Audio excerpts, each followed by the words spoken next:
The galaxy was old, older than most civilizations cared to remember. It had seen stars born and die, had watched empires rise from nothing and collapse back into dust, and had kept spinning through all of it without pause or care. In 30,000 years, a lot could happen. Species could evolve.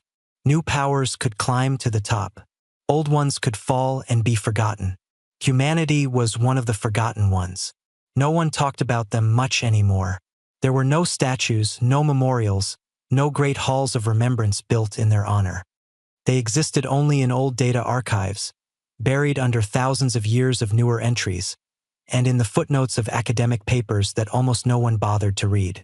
The humans were a small and unremarkable entry in the galactic record, a primitive species from a single star system who had barely managed to reach their own neighboring planets before vanishing completely. No final war, no great plague, no last message sent into the void.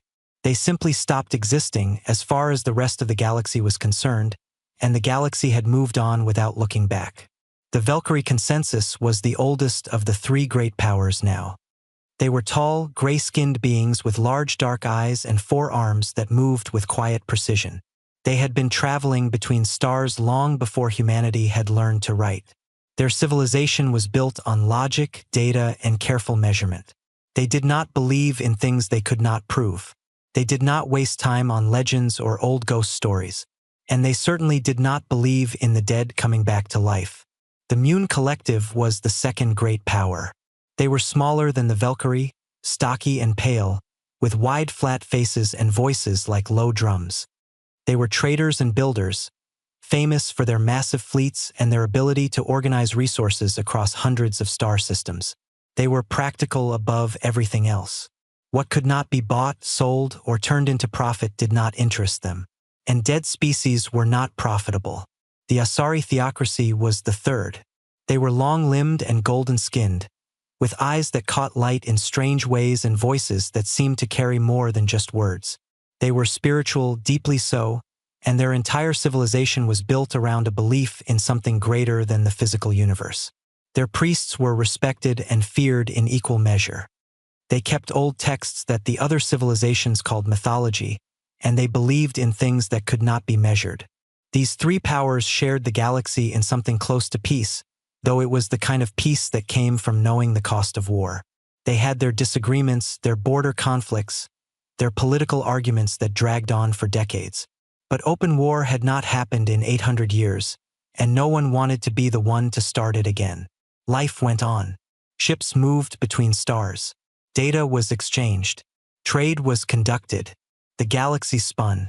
And somewhere in the dark, beyond the edge of everything charted and known, something old began to move. The outer veil was not a place where sensible people went. It was a region at the very edge of the galaxy, past the last clusters of stars, where space became thin and cold and strange. The nebulae out there were dead things, old clouds of gas that had never formed stars and never would. The light was different in the outer veil. It came from far away and arrived faint and tired, as if the journey had taken something out of it.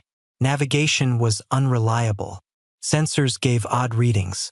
Ships that ventured too far out sometimes came back with instruments that made no sense, logging data that the scientists back home would scratch their heads over for years.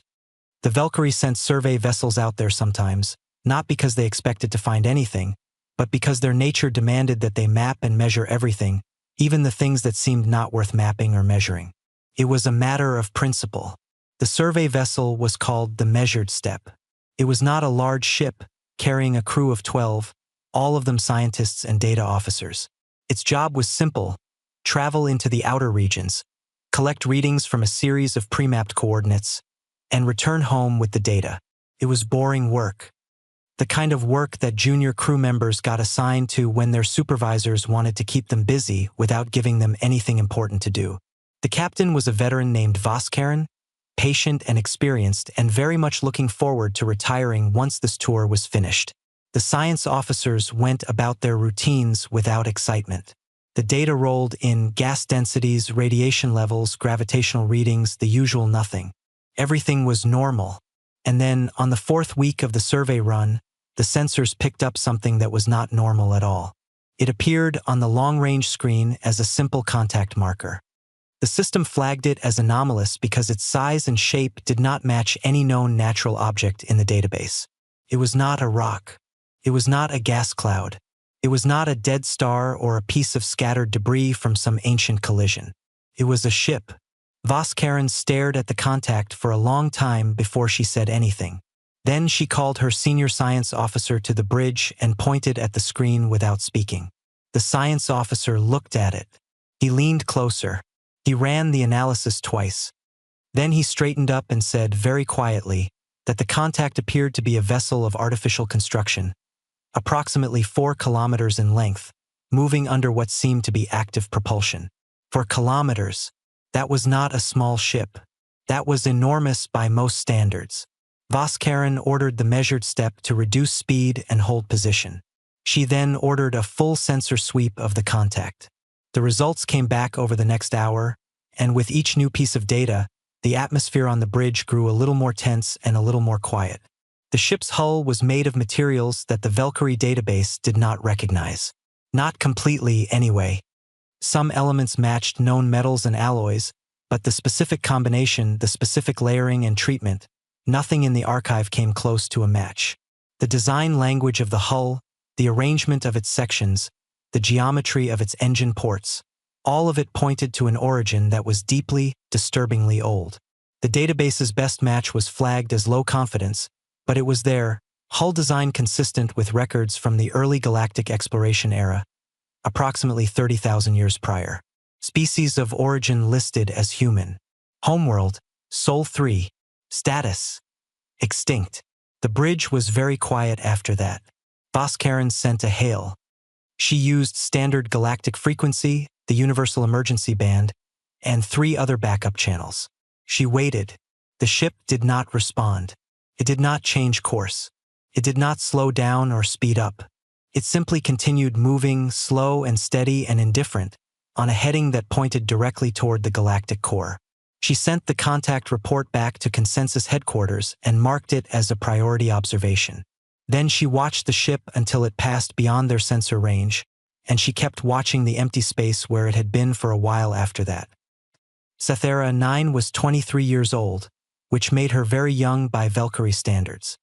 She worked in the Consensus Central Archive, which was a prestigious enough position for someone her age, but in practice meant that she spent most of her days processing old data files and organizing records that no one had looked at in centuries.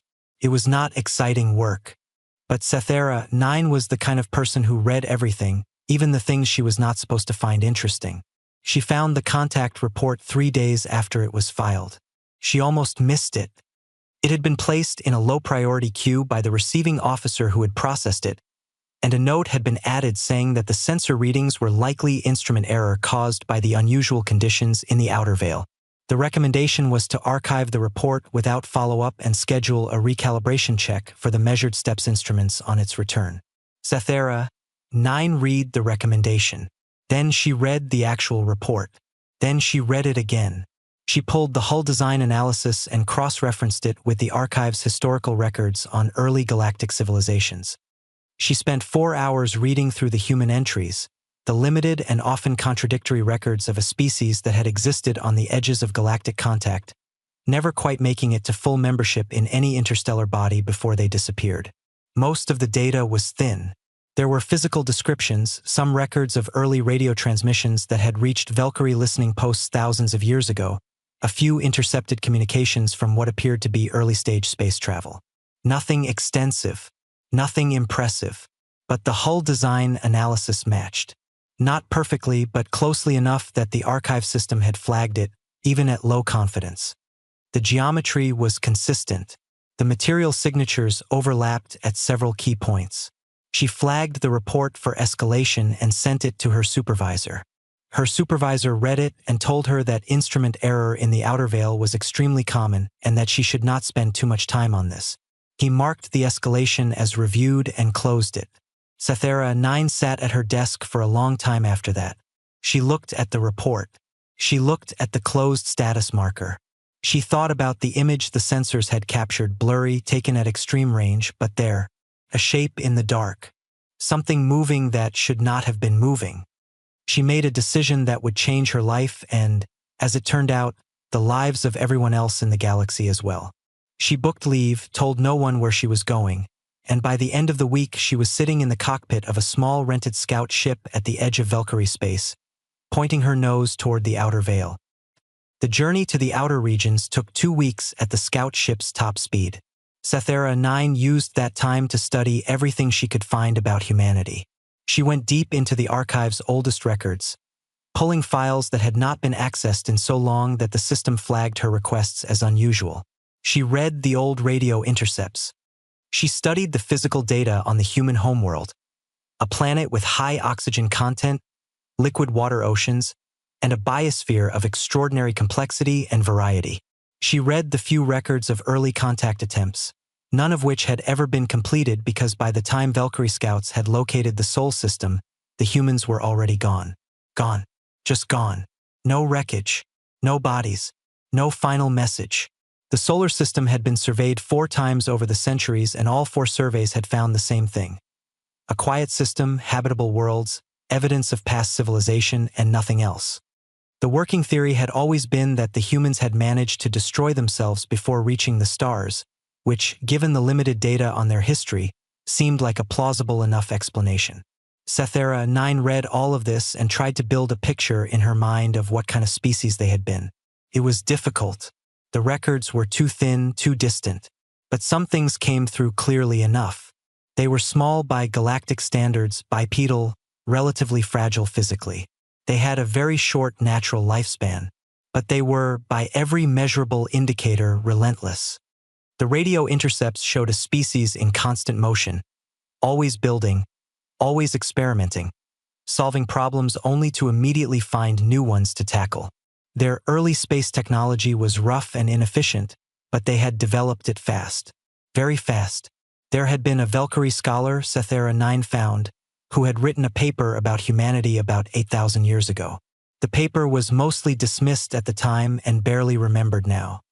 But one line from it sat in her mind for the rest of the journey. Asterisk, of all the species in the early contact records, the humans are the only ones of whom I find myself thinking. Had they been given more time, what would they have become? Asterisk. Sethera 9 looked at the blank dark outside her cockpit window and thought about that question for a very long time. She found the ship on the 31st day. It appeared on her sensors gradually, like something emerging from deep water.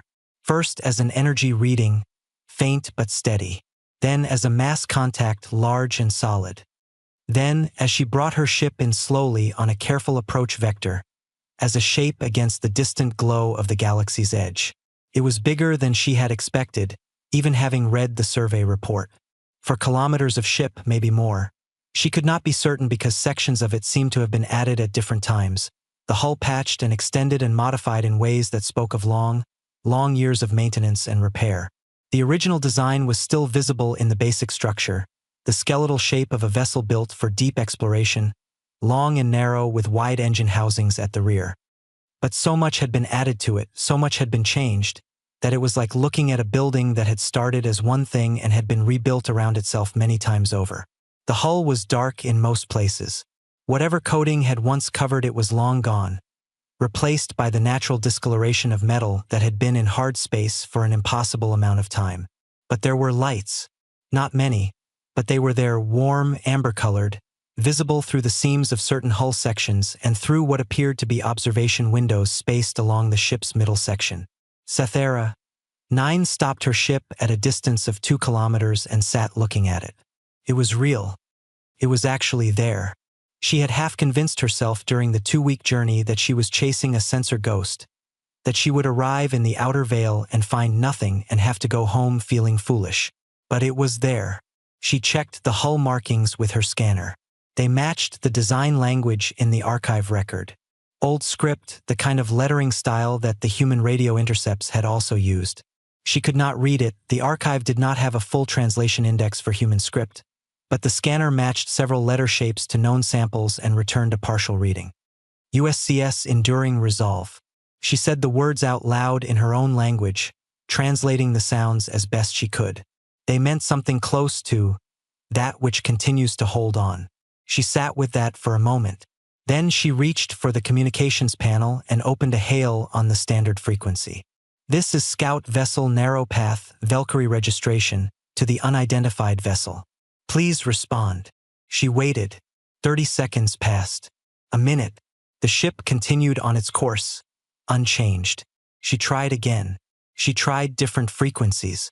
She tried the universal emergency band. She tried a simple mathematical sequence, the kind of first contact protocol that was taught to all galactic travelers as a baseline for reaching unknown intelligences. Nothing. She was about to try again when the communication panel lit up with an incoming signal. The voice that came through was calm and clear. It spoke in perfect Valkyrie with an accent that Sethera 9 could not place, something almost musical in the way it shaped the words. "Scout Vessel Narrow Path. We detected your approach 14 hours ago. We have been listening to your hails. I apologize for the delay. I wanted to be certain of your intentions before making contact." Sethera 9's hands were very still on the console. She kept her voice steady. "Who am I speaking with?" "My name is Marin," said the voice. "I am the primary artificial intelligence of the USCS Enduring Resolve. I have been active and operational for 30,216 years. You are the first non-human contact I have had in that time." A pause. "I have a great deal to tell you," Marin said. "If you are willing to listen." Sethera 9 looked at the great dark shape of the ship, at its amber lights warm against the cold of deep space, at the hull that had been repaired and rebuilt and repaired again across 30,000 years of silence. "Yes," she said, "I'm willing to listen," and she meant it with every part of herself. Outside the cockpit, the Enduring Resolve moved on through the dark, patient and steady, heading home. The first thing Sethera 9 noticed about Marin was that it never rushed. Most AI systems she had worked with in the Valkyrie consensus spoke quickly and efficiently, delivering information in tight, organized packets. They were built for speed and precision. Emotion and patience were not part of their design. They answered what was asked and stopped talking the moment the answer was complete. Marin was different. Marin spoke the way a very old person speaks. Someone who has lived long enough to understand that there is no real hurry, that the important things are better said carefully than fast. There was weight behind every word, as if each one had been considered before it was given. Sethera 9 sat in her scout ship for 2 hours just listening to Marin introduce itself. Not because the introduction was long, but because she kept asking more questions, and Marin kept answering them with the kind of quiet, steady detail that made her want to ask more. Eventually, Marin asked if she would like to come aboard. She said yes before she had fully thought about what that meant. The docking process was unlike anything Sethera 9 had experienced before. The Enduring Resolve did not have a standard docking port in the modern configuration. The connection systems used by current galactic vessels had not existed when the ship was built. But Marin talked her through a manual approach, guiding her scout ship to a section of the hull that had been modified at some point in the distant past to accommodate external vessels. The fit was not perfect. There was a clunk, a hiss of pressure equalization, and then the small connector tunnel between her ship and the Enduring Resolve locked into place. Sethera 9 sat for a moment with her hand on the hatch release. She was a long way from home. No one knew where she was. She was about to walk into a ship that had been drifting in deep space for 30,000 years, crewed by the descendants of a species that no one had seen in all that time. She released the hatch and went through. The air on the other side was warm. That was the first thing she noticed. Warmer than she expected, almost comfortable, with a faint smell she could not identify, something organic and clean, like soil after rain. The corridor she stepped into was narrow but not cramped, with walls that had been resurfaced many times. She could see the layers if she looked closely, old metal under newer panels, some sections smooth and clean, others rough with age and repair work. The lighting was that same amber color she had seen from outside, warm and steady, coming from strips built into the ceiling. There was no one waiting for her. "I will guide you," Marin said. The voice came from a small speaker panel just above the corridor junction ahead. "The crew are aware of your presence. They have chosen to give you time to settle before any introductions.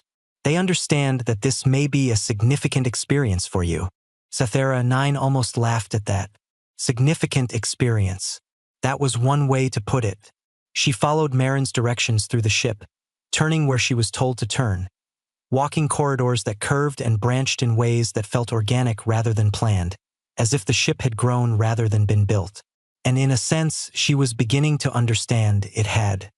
30,000 years of repair and modification and rebuilding had turned the original vessel into something that was part machine and part living history, layers of time stacked on top of each other. Marin brought her to a room near the center of the ship. It was larger than the corridors, roughly circular, with low furniture arranged around a central table. The furniture was made of something that looked like wood, though Sethera 9 could not imagine where wood had come from out here in the void. On the table was a container of warm liquid and a small plate of food she did not recognize. "Please sit," Marin said. "I thought it would be better to begin with the logs." "The logs?" Sethera 9 said. "The mission logs of the Enduring Resolve," Marin said. 30,000 years of recorded history. I have prepared a summary. It will take approximately 6 hours to go through the key entries. I believe it is important that you understand what happened to us before you meet the crew." Sethera 9 sat down. She wrapped her hands around the warm container. It was some kind of drink, and it tasted faintly sweet and slightly sharp, not unpleasant, and she nodded. "Begin," she said. The Enduring Resolve had launched from Earth orbit 30,216 years ago. At that time, humanity was young by galactic standards but moving fast. They had established colonies on several worlds within their home system, had developed functional faster-than-light travel through a drive technology they called the resonance fold, and had begun sending long-range explorer vessels out toward nearby star clusters. The Enduring Resolve was one of 12 such vessels launched in the same decade. Its mission was deep space mapping, to travel outward from the galactic plane, chart the structure of the outer regions, and return within 50 years with the data. It carried a crew of 847 people.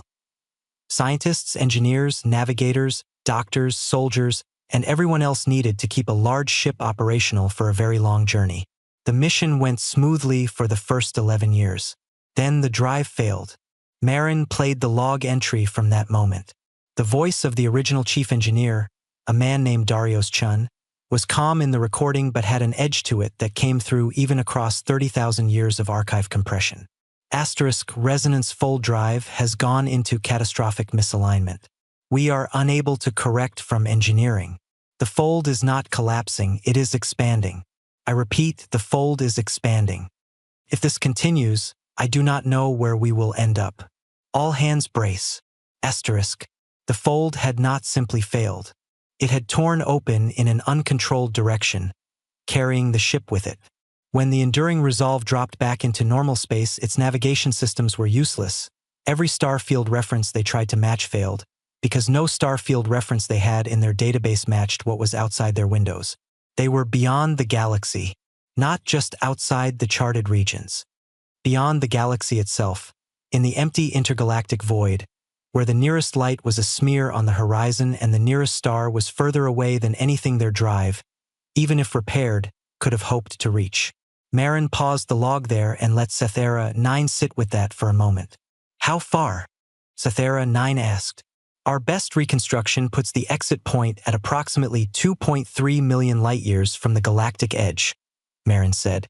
"In the void between this galaxy and the next." Sethera 9 looked at the table. 2.3 million light-years. In a ship with a broken drive. With a crew of 847 people. "What did they do?" she asked. "What humans do," Marin said. "They got to work." The logs that followed covered the first 300 years in the void.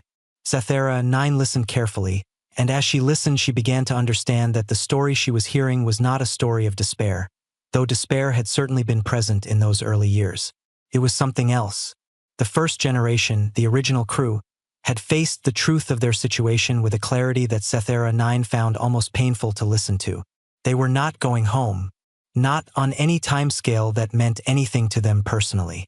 The drive was reparable in theory, but the materials required were not available in the void, and the calculations needed to plot a return course through intergalactic space were beyond their current computational ability. Their children might have a chance. Their grandchildren might have a better one. But the 847 people who had left Earth would grow old and die in the dark. Most of them, according to Marin, had accepted this within the first decade. There had been grief. There had been conflict. There had been 3 serious attempts at mutiny in the first 50 years, all of them resolved without fatal violence. But the majority of the crew had looked at their situation and made a decision that Sethera 9 found remarkable. They decided to treat the void not as a prison but as a laboratory. There was nothing else to do, and humans, it seemed, could not survive without something to do. They began to study the void itself. The intergalactic medium, the thin scattering of gas and particles that filled the space between galaxies, was not truly empty, and within 2 centuries the crew of the Enduring Resolve had developed a more detailed understanding of it than any civilization Sethera 9 knew of. They mapped gravitational currents. They discovered that certain regions of the void had properties that did not match standard models of physics. They began building new models. They also rebuilt their ship. The first major reconstruction happened at year 112, when the original hull sections in the rear third of the vessel had degraded past safe operating limits. The crew stripped them down to the frame and rebuilt them using a new alloy they had developed themselves, combining trace materials harvested from the void medium with processed elements from the ship's own non-essential structures. The result was stronger and more resilient than the original. They did it again at year 400. And again at year 900. The ship you are currently sitting in, Marin said, shares approximately 11% of its physical material with the original Enduring Resolve. The rest has been replaced, rebuilt, or added at various points across the 30,000 years. I am aware that this raises philosophical questions about identity and continuity. The crew has discussed those questions at length. Most of them find them interesting rather than troubling. Sethera 9 looked at the walls of the room around her and tried to imagine the number of hands that had worked on them across 30,000 years. The biological changes were harder to listen to. Not because they were disturbing exactly, but because they were so deliberate, so careful, so deeply characteristically human in their approach. By year 500, the crew had recognized a problem. The void was not a healthy environment for human biology over the long term. Certain radiation types present in the intergalactic medium caused cellular damage that accumulated slowly across generations. Cognitive function showed measurable decline in populations exposed to the low-stimulation environment of the void. Not dramatic decline, but enough to matter over centuries. And the simple physical demands of maintaining a large ship in complete isolation, with no supply lines and no outside support, were putting pressure on the crew's bodies in ways that standard medicine could only partly address. So they fixed it. Over the next 2,000 years, through a process that was entirely consensual and carefully managed across every generation, the crew of the Enduring Resolve modified themselves. They did not do it recklessly. Every change was studied, debated, tested where possible, and agreed upon by the community before it was implemented. Changes that proved harmful were reversed or corrected in the following generation. Changes that worked were kept. Marin played several log entries from this period. Sethera 9 listened to scientists and community leaders and ordinary crew members debate the ethics and the biology in terms that were sometimes beyond her, but whose seriousness was always clear. These were not people acting in desperation. They were people making thoughtful choices about their own future. The results across 30,000 years were significant. The humans aboard the Enduring Resolve were not the same biological creatures who had left Earth. They were longer-lived, much longer, though Marin would not give specific numbers yet. They were more physically resilient. Their cognition had been modified in ways that were difficult to summarize briefly, but Marin described it as an increase in the capacity for long-term patience and parallel processing, combined with no reduction in the emotional and creative functions that the crew had been careful to protect. They were afraid, Marin said, of becoming something that did not feel things anymore. Every generation made sure that was not the path they took. Sethera 9 set down the drink she had been holding. She had not noticed until now that her hands were not quite steady. The discovery of the return path came at year 29,411. By that point, the crew of the Enduring Resolve, now many generations removed from the original 847, had accumulated a body of scientific knowledge that had no parallel in the known galaxy. 30,000 years of uninterrupted research in one of the most unusual environments in the universe, conducted by minds that had been carefully shaped for exactly this kind of work. They had developed entirely new branches of physics. They had mapped the intergalactic void in more detail than any civilization had ever imagined doing. They had understood things about the structure of space and time that the best minds of the Valkyrie Consensus, the Mune Collective, and the Asari Theocracy had not yet come close to asking the right questions about. And they had found something. A pulsar at the very edge of the galactic boundary, a rapidly rotating neutron star whose emissions created a gravitational pattern in the surrounding space that, if approached at exactly the right angle and exactly the right velocity, would function as a natural slingshot. Not back to Earth. Not precisely, but into the galaxy, into the outer regions, into reach. The calculation had taken 60 years to complete and verify. Cythera 9 listened to the log entry from the day it was confirmed. The voice belonged to a woman named Commander Ilara Voss, who introduced herself as the 47th generation commander of the vessel. She read the final confirmation of the calculation to her crew, and when she finished reading there was a silence on the recording that lasted almost a full minute. Then the sound of 800 people, all of them crying. Not from sadness. From the other thing. The thing that comes after a very long wait. Cythera 9 realized somewhere in the middle of that minute of sound that she was crying too. She sat alone in the warm amberlit room of a 30,000-year-old ship in the middle of the dark, and she let the tears run down her face without trying to stop them, because some moments did not deserve to be held back from. The logs ended. Marin was quiet for a while. Cythera 9 wiped her face and sat straight in her chair. Outside, through the hull she could not see through, the galaxy was getting closer. She could feel, distantly, the slight vibration of the ship's engines. Rebuilt, redesigned, running on principles that no engineer in the known galaxy would have recognized, but running steadily and surely. "How many are there?" she asked. "On board. How many crew?" 809, Marin said. "We have kept the population stable across many generations. It is the number the ship can sustainably support. And they all know." Cythera 9 stopped. "Tried again. They were born on this ship. All of them. None of them have ever seen a planet."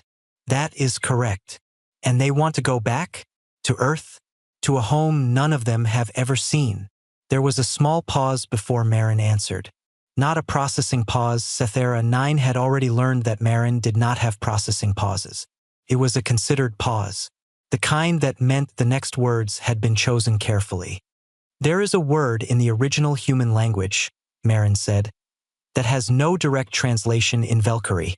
The closest equivalent your language offers is something like deep longing for a place you belong to. The humans used it to describe the feeling of missing home.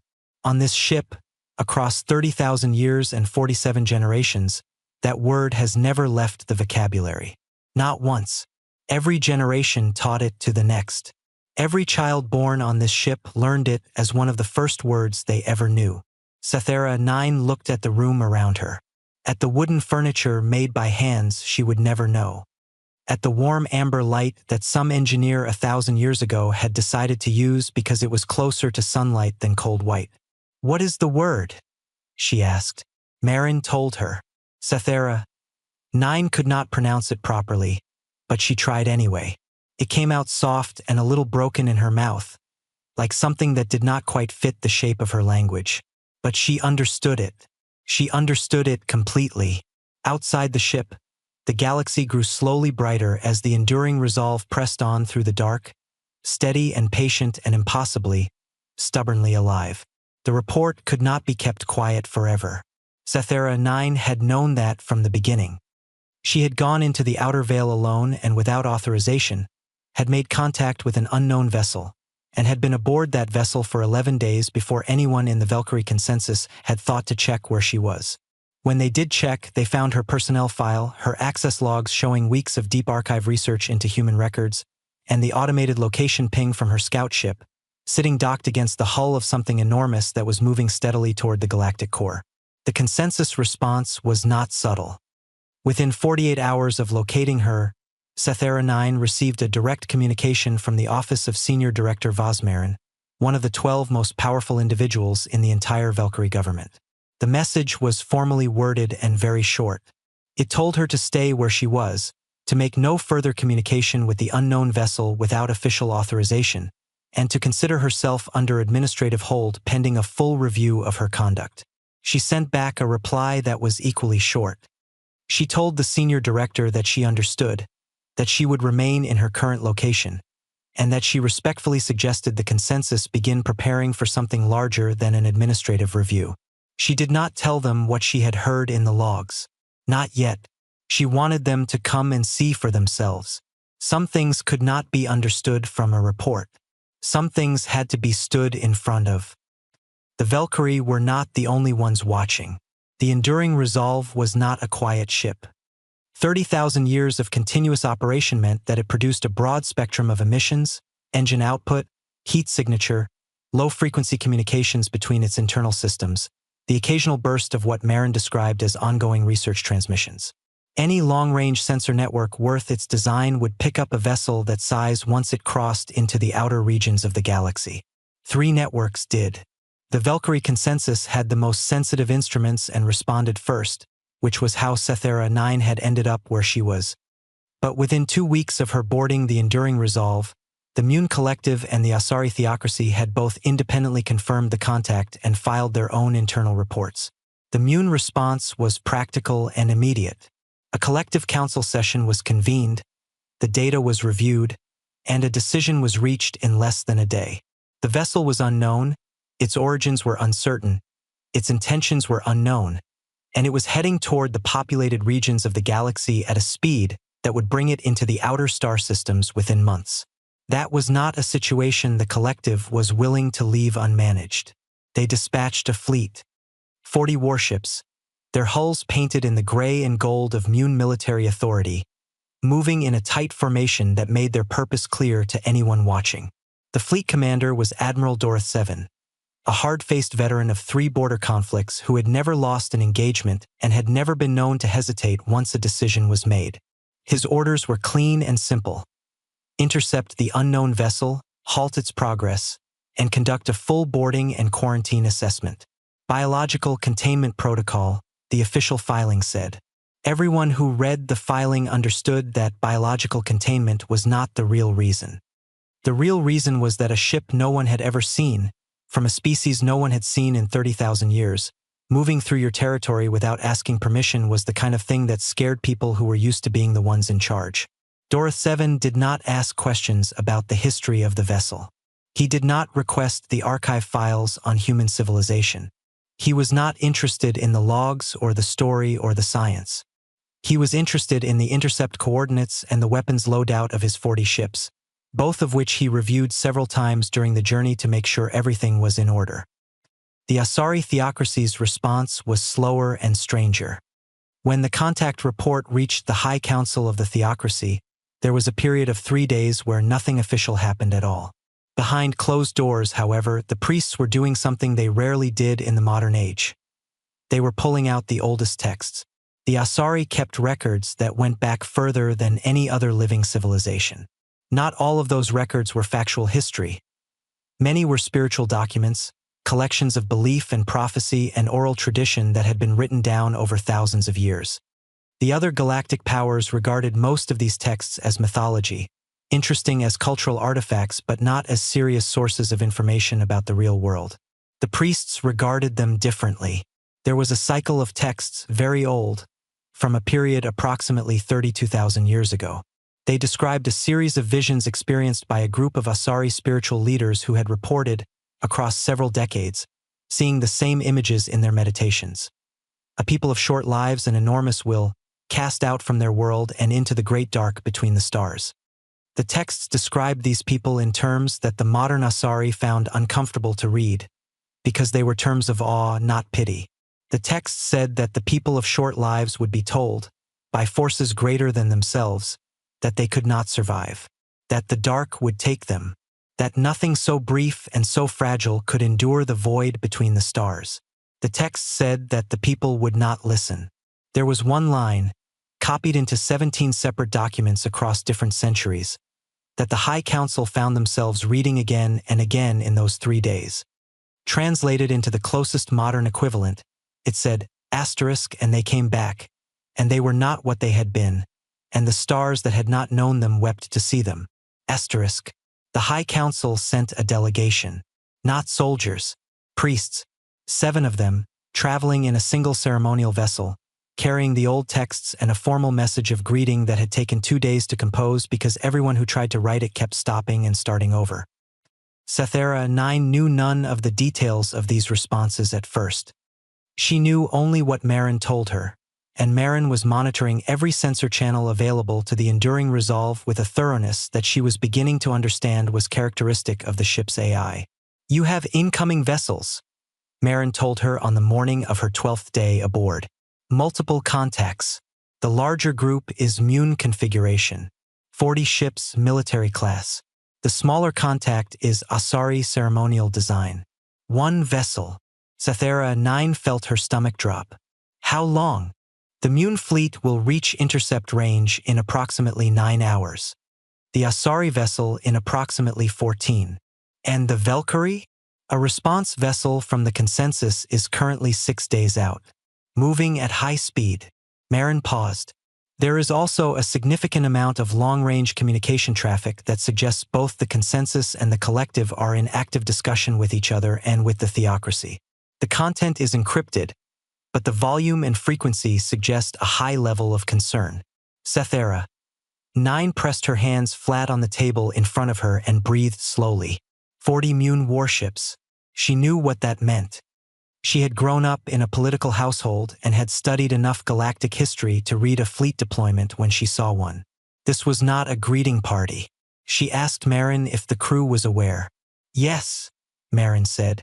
"Commander Voss was informed as soon as the contacts were confirmed." "How did she respond?" Another of Marin's small, considered pauses. "She said she would like to speak with you before the intercept. She is waiting in the forward observation room, if you are ready." Commander Ilera Voss was not what Sethera 9 had expected. She had built a picture in her mind from the log entries, a figure of authority and calm, the 47th in a line of leaders stretching back to the original crew.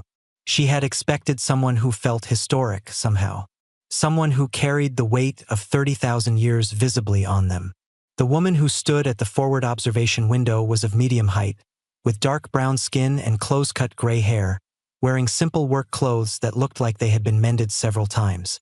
She was looking out at the distant glow of the galaxy when Sethera 9 entered, and she turned with a small smile that was warm and completely unhurried. She looked, Sethera 9 thought, like someone's grandmother, the comfortable kind, the kind that had seen enough of life to find most things either amusing or manageable. But her eyes were different. It was the first thing you noticed if you looked carefully. They were dark and very still, and behind the warmth in them there was something that did not have a simple name. Depth, maybe. The kind of depth that came not from age alone but from a particular kind of life. A life lived at the edge of everything. "You must be the one who came looking for us," Commander Voss said in Valkyrie that was clear and easy, spoken without hesitation. "Sethera 9. Sethera 9 said. "Yes. Good instincts," Voss said simply. She turned back to the window. "Marin tells me we have company coming.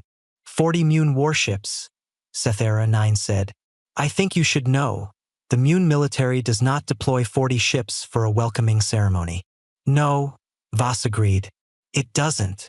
She was quiet for a moment, studying the stars. "We've been watching their approach. Marin has run their vessel configurations against the technical databases we've built up over the years. We have a fairly complete picture of their weapon systems." Sethera 9 looked at her. "You've been building databases on current galactic civilizations?" "We've been listening to transmissions from the galaxy for about 800 years, Voss said, with the same easy tone she might have used to discuss the weather. "Long-range, fragmentary, but enough to build a working picture over time. We know the major powers. We know the general political structure. We know enough." She paused. "We wanted to understand what we were coming back to. 800 years of listening." Sethera 9 filed that away and kept her expression neutral. "What are you going to do?" she asked. "When the Mune fleet arrives." Commander Voss turned from the window. The small smile was still there, but it had changed slightly. It was quieter now, more serious. "Talk to them," she said. "That is always the first choice." She looked at Sethera 9 steadily. "We did not come 30,000 years through the void to start a war on the doorstep. That is not who we are." The Mune fleet arrived in 8 hours and 40 minutes, slightly ahead of Marin's estimate. They came in fast and pulled into a blocking formation directly ahead of the Enduring Resolve's course line, a classic intercept spread, the kind designed to make absolutely clear that the vessel ahead had two options: stop or go through them. 40 ships, all of them larger than Sethera 9's scout vessel. Their weapons arrays visible and active, their running lights set to the red configuration that in Mune military protocol meant, "We are prepared to use force." Admiral Dorith 7 did not waste time on pleasantries. His transmission came through on the open hailing frequency, loud and flat and official. He identified himself, identified his authority under Mune collective law, and issued a formal order for the unknown vessel to come to a full stop immediately, submit to a boarding assessment, and await further instruction. He gave a deadline of 30 minutes. He did not say what would happen at the 31-minute mark, but 40 warships in blocking formation said it clearly enough.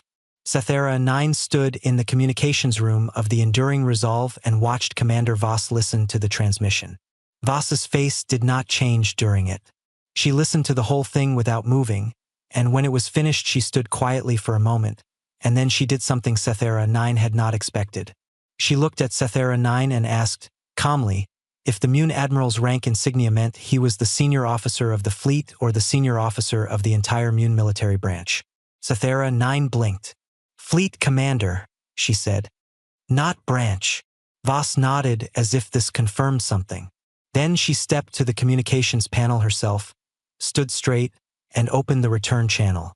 Her voice was unhurried, pleasant even, the kind of voice that belonged to someone who had spent a long time practicing the art of speaking without giving away more than they chose to give. "Admiral Dorith 7, she said. "My name is Commander Ilara Voss of the USCS Enduring Resolve. We are happy to speak with you. Before we discuss your request, I want to make sure we are starting from an accurate shared understanding. Marin, please transmit the file." Sethera 9 looked at Marin's console in confusion. She had not known about any file. Across the channel, there was a brief silence as the Mune fleet systems received whatever Marin had sent. Then a longer silence. Then the sound of several people on the other end speaking in low, urgent tones that were just barely caught by the open channel before someone muted it from that side. Commander Voss waited. The channel reopened after 4 minutes. "What is this?" Admiral Dorith 7's voice was still flat, but something had shifted in it. "That is a technical summary," Commander Voss said pleasantly, "of the sensor data we have collected on your fleet since you entered our detection range. Hull configurations, propulsion outputs, weapon specifications, shield frequencies, and formation tactical analysis. Took Marin about 40 minutes to compile. We wanted you to know that we have read your weapon specifications thoroughly, Admiral, and we would like you to reconsider your current approach." She said it the way you might tell someone they had forgotten their coat. Gently, without drama, as a simple and helpful observation. The silence from the Mune fleet lasted a very long time. Then, slowly, the 40 warships began to move, not toward the Enduring Resolve. Sideways, opening the course line, clearing the path. Admiral Dorith 7's next transmission was noticeably shorter and noticeably quieter than his first.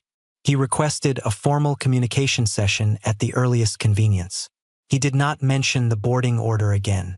Sethera 9 stood very still and watched the Mune fleet part around the Enduring Resolve like water around a stone, and she felt something move through her chest that was equal parts amazement and a very specific kind of relief. The Asari vessel arrived 6 hours later. It did not form a blocking pattern. It came in slowly, with its running lights set to the ceremonial white configuration that the Asari used for occasions of deep significance, and it hailed the Enduring Resolve in a voice that was noticeably unsteady. The lead priest identified herself as First Voice Saranili. She said that the theocracy had sent her with a message. She read it in full on the open channel, and her voice shook only slightly during the reading. The message said that the Asari kept old texts, and that those texts had spoken of a people who would be lost and would come back changed. It said that the theocracy had not been certain for a very long time whether those texts described something real or something imagined. It said that the arrival of the enduring resolve had answered that question, and that the theocracy considered itself to owe the people of this ship a significant debt for what had been said to their ancestors in a time long past.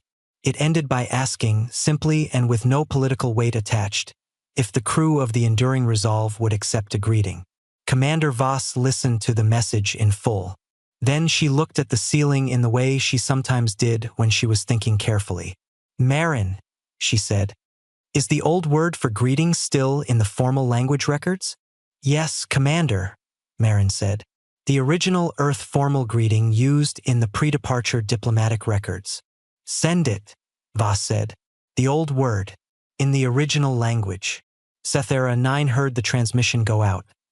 A single spoken word, short and rounded at its edges, in a language that had not been heard outside this ship in 30,000 years. On the Asari vessel, someone who had spent 2 days composing a message and had been shaking the whole way out here began to cry.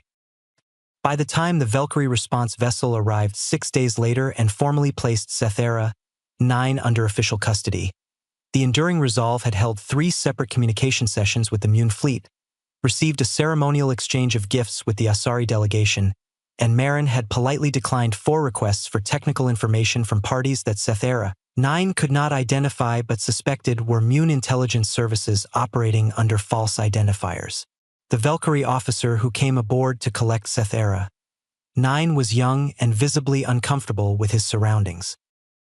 He delivered the formal custody notice without making eye contact with anything, confirmed that she would be transported home for review, and asked in a very small voice whether she had any personal belongings to collect. She had a bag. She collected it. Commander Voss walked her to the docking connector herself. They stood at the hatch for a moment without speaking. "Will you be in trouble?" Voss asked. "Probably," Sethera 9 said. "I went absent without leave and made unauthorized contact with an unknown vessel." She paused. "I think it was worth it." Voss looked at her for a moment with those still, deep eyes. Then she held out her hand in a gesture that Sethera 9 had seen in the human log entries.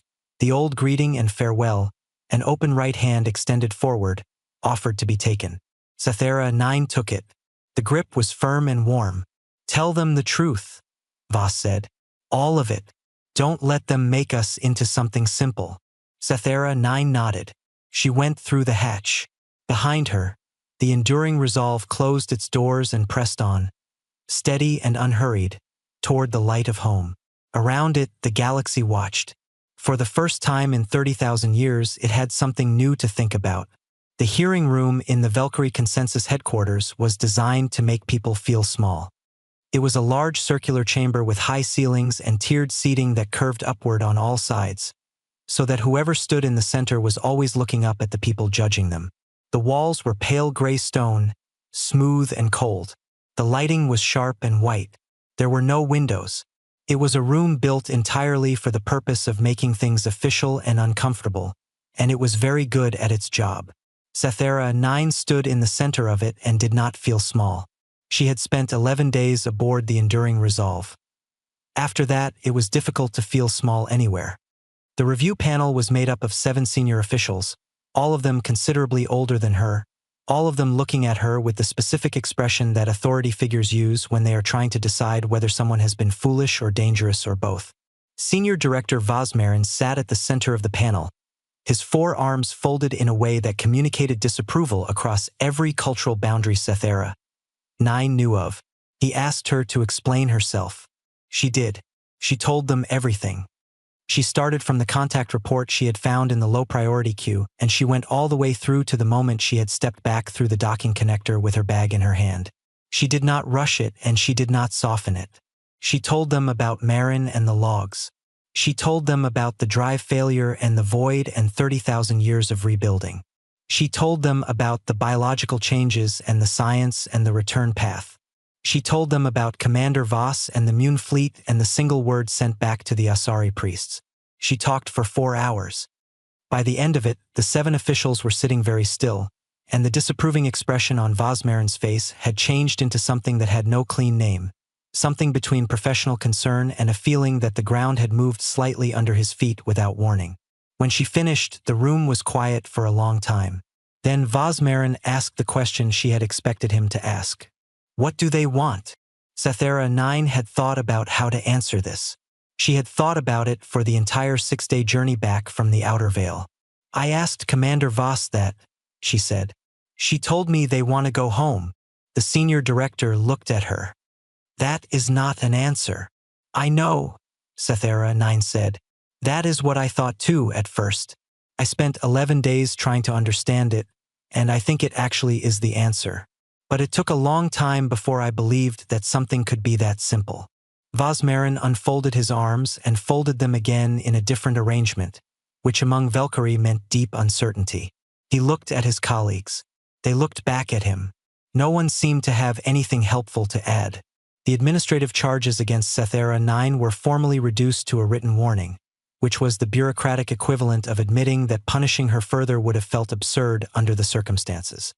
She was reassigned from the Central Archive to a newly created office with the temporary title of Human Contact Liaison, which meant that she was now officially the most knowledgeable person in the consensus on a subject that every other department was suddenly and urgently interested in. She went to work. The enduring resolve continued moving. It did not stop and it did not slow down, but it communicated openly and regularly with all 3 galactic powers, and Marin managed those communications with a patience and a skill that Sethera 9, watching from her new desk in the consensus, found herself admiring deeply. The galactic powers wanted information. They wanted to understand what was coming. They sent scientists and diplomats and intelligence analysts, and in one memorable case, a Mune economist who seemed primarily concerned with calculating the potential trade value of whatever technology the humans had developed, which Marin politely declined to discuss. What they got, instead of technical briefings or political negotiations, were conversations. Commander Voss spoke with anyone who requested a session. She spoke with Valkyrie historians who had spent their careers studying extinct civilizations and who sat through entire conversations in a state of visible shock. She spoke with Mune Council members who had come prepared to negotiate and left looking thoughtful and unsettled. She spoke with Asari priests who wept quietly at various points and kept asking her questions about the void that she answered with the same patient honesty she brought to everything. None of these conversations produced formal agreements or political documents.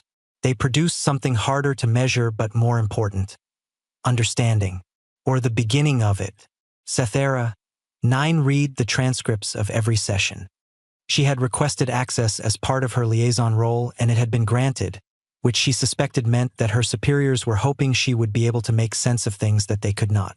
She was not sure she could make sense of everything, but some things she understood more clearly with every transcript she read. The scientists who spoke with the crew of the Enduring Resolve came away from those conversations in states ranging from quiet amazement to something close to crisis. The first major session involved a team of 12 Valkyrie physicists, considered the best in the consensus, who had requested a technical discussion regarding the Enduring Resolve's drive systems. They were senior people, decorated researchers, and they had prepared a list of highly specific questions. Marin answered the questions. The session was supposed to last 2 hours. It lasted 9. The transcript of that session was classified almost immediately, but Sethera 9 had clearance to read it, and she read it 3 times. The first time because she wanted to understand it. The second time because she had not fully believed it the first time. The third time because she wanted to make sure she was not misreading the part where the lead physicist, a Valkyrie named Vorithin who had published over 200 scientific papers in his career, stopped the session and said, in a voice the transcript described as quiet, that he needed a moment. He had needed the moment because Marin had just explained, briefly and clearly, the fundamental principle behind a branch of physics that the Valkyrie had theorized might exist but had not been able to develop because several of the prerequisite mathematical frameworks were not yet complete. Marin had not only explained the principle. Marin had explained the mathematical frameworks that led to it, the experimental methods that had confirmed them, and 3 practical applications that the Enduring Resolve had been using for approximately 8,000 years. Vorithsen had needed his moment because he was doing rapid mental calculations and arriving at an uncomfortable conclusion, that a complete review of his own life's work in light of this information would likely require significant revision of his most important findings. He was not the only one. The session transcripts from the biology team were worse, or better depending on how you looked at it. The Valkyrie's leading expert in biological modification and adaptive physiology listened to a 2-hour summary of the changes the Enduring Resolve's crew had made to themselves over 30,000 years and then asked carefully whether she could have access to the full research record. Marin told her the full research record was approximately 4.7 million documents. The biologist said she would like to start with the summary index. Marin said the summary index was 90,000 documents. There was a pause. "Send me the first 1,000, the biologist said, "and I will let you know when I have finished them." The conversations Sethera 9 found most interesting, however, were not the scientific ones. They were the ordinary ones. The sessions where members of the crew simply talked about life on the ship, about what they did every day, about how they thought about things. These sessions had not been formally requested. They had grown out of the diplomatic conversations, moments where the exchange of official information had given way to something more personal. Commander Voss had allowed them and then quietly encouraged them, and Sethera 9 suspected that this had been a deliberate choice. Let people talk. Let them see us as people. One session that Sethera 9 kept returning to involved a young crew member named Dale, who appeared to be somewhere in his mid-20s, though precise age was difficult to estimate given the biological differences. He had been pulled into a conversation with a junior Valkyrie diplomat named Terran 6, who was close to Sethera 9's own age and had apparently asked, out of genuine personal curiosity rather than official duty, what it felt like to grow up on a ship. Dale thought about it for a while before answering. The transcript noted a pause of almost a full minute. Then he said that he did not have a comparison, since he had never grown up anywhere else. But he said that the ship felt very large and very small at the same time. Large because there was always something new to learn, always a project running, always older crew members who had spent decades working on problems that you could join and contribute to even as a young person. Small because you knew everyone and everyone had known your parents and everyone would know your children, and that was sometimes a weight and sometimes a comfort and usually both at the same time. He said that the thing that surprised visitors most, when they heard about life on the ship, was that it was not sad. They always expected it to be sad, he said, this small closed world moving through the enormous empty dark. But it was not sad. It was very full. There was too much to do and too much to think about and too many people to care about for sadness to have much room. Terran 6 asked him if he was afraid of what he would find when they reached the galaxy. When he reached Earth, Dale said yes. He said he thought most of the crew was afraid, though they did not talk about it the way the question implied. It was not a sharp fear. It was the gentle fear that comes before something you have wanted for a very long time, when you start to wonder whether the real thing can possibly be as good as the version of it you have carried in your mind. He said that he had grown up learning the word for homesickness, the untranslatable word, and that it was interesting to be feeling it for a place he had never been. Terran 6 did not have a response to that. The transcript noted another long pause and then a topic change. Sethera 9 read that exchange and sat with it for a while before she moved on to the next file.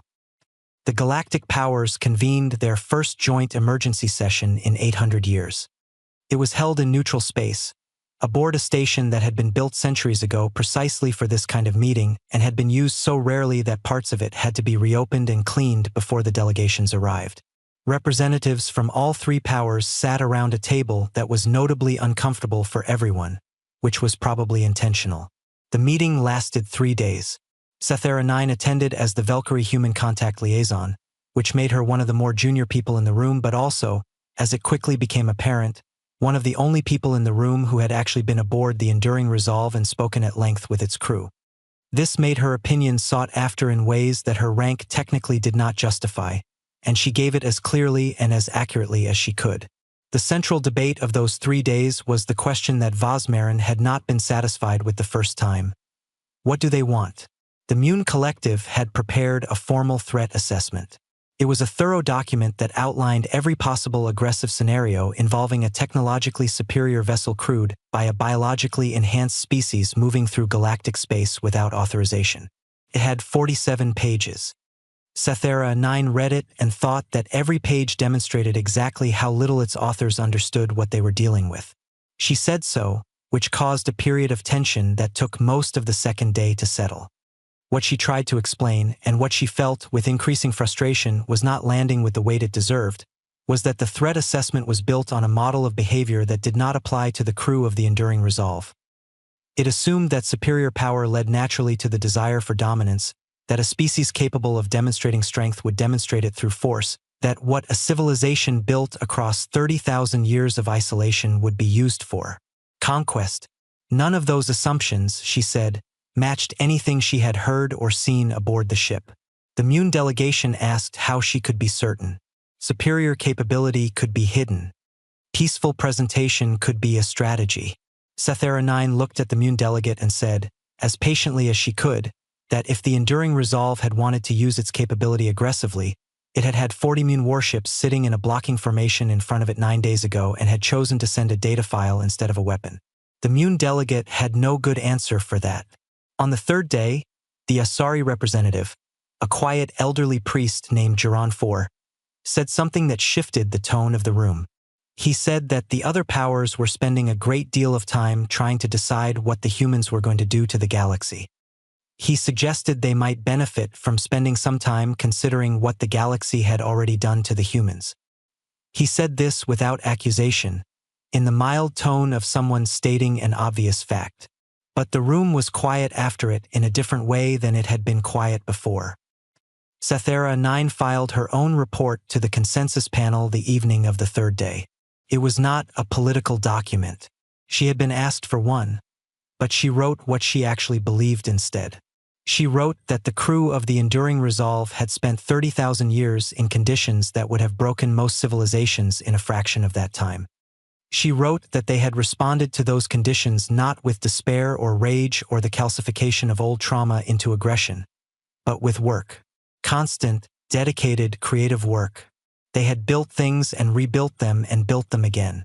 They had changed themselves carefully and thoughtfully. They had maintained a culture across 47 generations in a closed environment and had managed to keep it kind. She wrote that the galaxy's greatest concern should not be what the humans intended to do. The galaxy's greatest concern should be what it said about all of them, that their first response to the return of a lost people was 40 warships and a threat assessment. She sent the report and went to bed. She did not sleep well, but she slept. Outside, the Enduring Resolve continued moving, crossing the distance to the outer star systems day by day, its amber lights warm against the cold dark, its 809 crew members going about the rhythms of a life that had been lived, generation after generation, in the patient certainty that they would eventually get there. They were getting there, and in offices and chambers and meeting rooms across 3 great civilizations, the galaxy was slowly, reluctantly, and not always gracefully beginning to understand that it had not been ready for this, that it had forgotten something important, and that the something important was almost home. The Galactic Congress had not been called to full attendance in 800 years. The building that housed it sat on a neutral station at the gravitational midpoint between the 3 great powers, a massive structure of old stone and older metal, built in an era when the galaxy had still believed that talking was better than fighting and had constructed a place grand enough to make that belief feel permanent. The main chamber was enormous, circular, tiered with seating that rose in great curved rows from a central floor.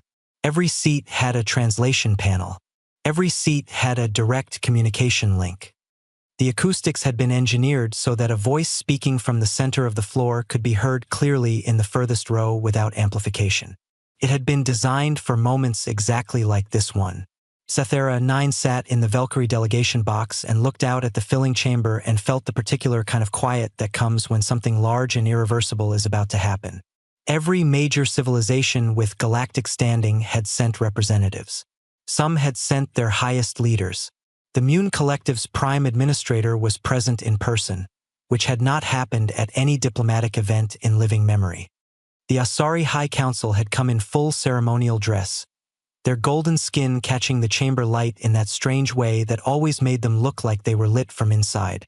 There were species present that Cythera 9 had only ever read about, smaller powers, independent systems, old civilizations that kept mostly to themselves but had heard the news and come anyway because some things were too significant to watch from a distance. The chamber was more full than it had been in centuries, and it was still filling. At the center of the floor there was a single chair. Simple, plain, made of dark wood. It had been placed there at Commander Voss's request, when the Congress had asked what arrangement she preferred for her address. Every other dignitary who had ever spoken in this chamber had done so from behind a formal podium with a delegation standing at their back. Voss had asked for a chair and nothing else. The Congress organizers had found this unusual. They had provided the chair. The enduring resolve was in orbit above the station. It had arrived 2 days earlier, moving into position with the same unhurried steadiness it brought to everything, and the sight of it on the external cameras had produced a reaction across the station that no diplomatic briefing could have prepared anyone for. People had stopped in corridors to look at the screens. Work had paused. Conversations had dropped to nothing. Even people who had been following the story closely and thought they understood what was coming had found themselves standing still with the breath caught in their chest when the ship actually appeared. It was one thing to read about a 4-kilometer vessel that had been rebuilt across 30,000 years in the intergalactic void. It was another thing to see it sitting in space above you, its ancient and patched hull carrying 30 millennia of survival in every seam, its amber lights burning warm and steady against the dark. Marin had been in continuous communication with Congress logistics throughout the approach, coordinating docking arrangements, translation protocols, security considerations. The communications had been described by the Congress logistics team as the most efficient and pleasant they had ever managed, which said something because Congress logistics had a reputation for being difficult. A shuttle had brought Commander Voss and a small party of 4 crew members to the station the previous evening. Cythera 9 had been at the docking bay when they arrived, in her official capacity as liaison but also simply because she had wanted to be there. She had not seen Voss since the day she left the ship. Voss had stepped off the shuttle in the same simple clothes, with the same unhurried bearing, and had looked around the docking bay with the careful attention of someone seeing something new and wanting to see it properly. Her 4 crew members had done the same, all of them looking at the station, at the people moving through it, at the sheer ordinary variety of galactic life, with expressions that were very controlled but could not entirely hide the depth of what was underneath. None of them had ever seen this before. Any of it. Voss had noticed Cythera 9 and walked over without ceremony. She had asked how the hearing had gone. Cythera 9 had said it had gone adequately and that her career had survived. Voss had said good and had meant it, and they had stood together for a moment in the comfortable way of people who had shared something significant. Then Voss had looked around the docking bay again, at the dozens of species moving through it, at the lights and the noise and the living, breathing reality of a galaxy that had been only signals and records for 800 years. "It's louder than I expected," she had said, quietly, to no one in particular. Cythera 9 had not had an answer for that, but she had understood it. The Congress session opened with formal proceedings that took an hour and a half and which most people in the chamber endured with polite patience while thinking about what came after. When the formal proceedings were complete, the Congress speaker, a senior Valkyrie administrator named Pulseven who had been organizing this event for 3 weeks and had not slept well in any of them, announced that the representative of the USCS Enduring Resolve would now address the full Congress. The chamber went very quiet. Commander Ilara Voss walked to the center of the floor alone. She sat down in the plain wooden chair. She looked up at the thousands of faces looking back at her from the tiered rows, every shape and color and configuration that galactic life had produced, all of them still, all of them watching, and she took a breath that was slow and very deliberate. She did not use notes. She did not speak from a prepared text. She spoke the way she did everything, carefully, honestly, and without hurry. She said her name. She said the name of her ship. She said that she was the 47th commander of a vessel that had left Earth 30,000 years ago with 847 people aboard and a mission that was supposed to last 50 years. She paused there for a moment and let the numbers sit in the room. Then she told the story. Not the technical version, not the diplomatic version, but the plain human version, the one that started with a drive failure and a crew that woke up to find themselves further from home than any calculation could have prepared them for. She talked about the first generation, the people who had understood they were not going home and had chosen to keep going anyway. She talked about the rebuilding of the ship and the long years of research and the careful changes made to themselves across the generations. She talked about the children born in the void, the ones who had never seen a star up close, who had grown up learning a word for homesickness in a language that was not spoken anywhere else in the universe. She talked about the 60 years of calculation that had produced the return path. She described the moment the math had confirmed, and she described it simply, without drama, and the simplicity of it was what made people in the upper tiers of the chamber press their hands together or look away for a moment to collect themselves. She talked about the journey back. 800 years of listening to the galaxy from a distance, learning its languages and its politics and its history, preparing for a return that was still not certain even when they began the final approach. She talked about what they had found when they arrived. The Mune warships, the Asari priests, the Valkyrie archive clerk who had come looking for them in a rented scout ship because she had found a report in a low-priority queue and had not been willing to let it go. Sethera 9 looked at her hands in her lap when Voss said this. Around her in the delegation box, her colleagues were very still. Then Voss said the part that the galaxy had been waiting to hear, the answer to the question that had been asked in every meeting room and diplomatic session and private conversation since the Enduring Resolve had been detected in the Outer Veil. She said that the crew of the Enduring Resolve had not come back to make demands. They had not come back to claim territory or demonstrate power or seek restitution for anything that had happened to their ancestors in the long silence. They had not come back to frighten anyone, though she understood that their arrival had frightened people and she did not hold that against them. They had come back because it was home, not the galaxy, not any political structure or civilization within it. Home in the oldest and most specific meaning of the word, the place your people came from, the ground your first ancestors had walked on, the star that had warmed the world where everything that you were had first begun.